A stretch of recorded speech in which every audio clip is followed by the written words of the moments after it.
नमस्कार किसान भाइयों, मैं आकाश लोधी आपका अपने किसान भारत चैनल में आपका स्वागत करता हूं। और मैं आपको बताने वाला हूं किसान भाइयों, मैं आपको बताने वाला हूं कि चना की फसल कैसे उगाएं और उसके महत्वपूर्ण बिंदु आपको बताने वाला हूं।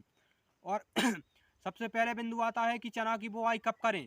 तो चना की बुआई 15 अक्टूबर से 15 नवंबर के बीच हम कभी भी कर सकते हैं। नेक्स्ट पॉइंट आता है कि इसकी बुआई कैसे करें, पानी पहले लगाएं या बाद में लगाएं। जी हाँ किसान भाइयों, इसमें पहले हमको पलेवा कर लेना चाहिए, उसके बाद ही हमको इसकी बोनी करनी चाहिए। अधिकांश किसान लोग क्या करते हैं कि बोने के बाद ही पानी लगाते हैं, लेकिन ऐसा नहीं करना चाहिए। इससे क्या घनपतवार अधिक होता है, मतलब चारा अगल अधिक उगता है, जिससे क्या होता है हमारी चना को फसल को नुकसान होता है। तो मैं किसान भाइयों आपको बता दूं कि हमको एक एकड़ में कम से कम 40 से 50 किलो के बीच में चना का प्रयोग करना है। तो इसको हम पलेवा करने के 10 दिन बाद, इसकी नमी सूख जाने के बाद किसान भाइयों इसमें हम सील्डिंग से बाउनी कर सकते हैं, ट्रैक्टर से इसकी बाउनी की जा सकती है। उसके बाद किसान भाइयों कम से कम 21 दिनों के बाद, कम से कम जी हाँ किसान भाई 21 दिनों के बाद हम इसमें पहला पानी लगा सकते हैं।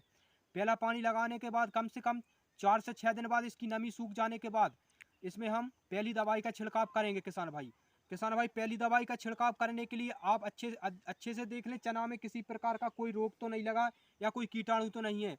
अगर किसी प्रकार का कोई कीटाणु पाया जाता है तो उसका कीटनाशक दवाइयों का मिलाकर उसमें 19-19 NPK का प्रयोग करें। जी हाँ किसान भाई, इसको कृपया ध्यान से सुने। 19-19 NPK जो आपके मार्केट में उपलब्ध होगा, कोई सी कंपनी का भी लेकर आप उस कीटनाशक दवाई के साथ उसका प्रयोग कर सकते हैं। अगर ध्यान रहे, अगर उसमें किसी प्रकार का कोई कीट या कोई कीटाणु नहीं है तो उसमें आप कृपया NP का ही प्रयोग करें।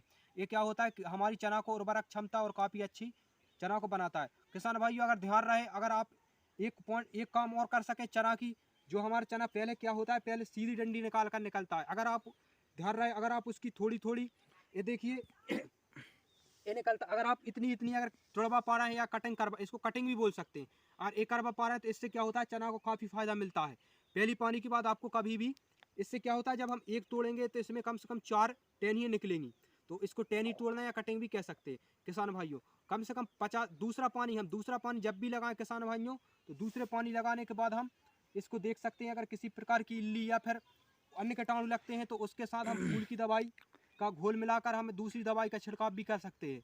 जी हाँ किसान भाइयों, अब आता है हमारा चना तैयार होने की समय। तो तैयार होने के समय क्या होता है किसान भाइयों, अधिक किसान भाई क्या सोचते हैं कि हम इसको एकदम आ जाए या फिर मतलब पूरा चना आ जाए फिर काटेंगे, या फिर पूरा एकदम से पीला पड़ जाए। जी हाँ किसान भाई, ऐसा नहीं कीजिए, क्योंकि इससे क्या होता है हमारे चना को नुकसान होता है। क्या होता है जब हम चना को काटते हैं ना, तो इससे क्या होते हैं इसकी वो घेटी फलियाँ रहती हैं वो गिरने लगती हैं। तो जी हाँ किसान भाइयों अगर चना हमारा नीला पड़ने लगा, थोड़ा सा ही पीला पीला पड़ जाए, आने की लगभग 70% आ जाए, 70% की स्थिति में हो जाए, और इसकी कटाई आप कर सकते हैं, जिससे कि हमारा किसी प्रकार का नुकसान ना हो। और आप इस प्रकार से खेती कीजिए, क्योंकि मेरा अपना खुद का 2 साल का एक्सपीरियंस है। मैंने इन्हीं बिंदुओं के आधार पर खेती की है, जिसमें मैंने कम से कम 19 से 20 के एवरेज के हिसाब से मैंने अपना चना का एवरेज निकाला है। और किसान भाइयों आप भी इस तरीके से करेंगे तो आपको भी इसी प्रकार और अधिक से अधिक उपज होगी। किसान भाइयों मेरे चैनल को सब्सक्राइब कीजिए, लाइक करिए, और अपने किसान भाइयों के साथ इस वीडियो को शेयर कीजिए। और मैं नेक्स्ट ही वीडियो आपके सामने लाने वाला हूँ गेहूँ की फसल पर, जिसमें आपको काफ़ी अच्छी उर्वरक क्षमता के बारे में बताने वाला हूँ, जिससे आप अधिक से अधिक उसकी उपज कर सकते हैं। नमस्कार किसान भाइयों, धन्यवाद।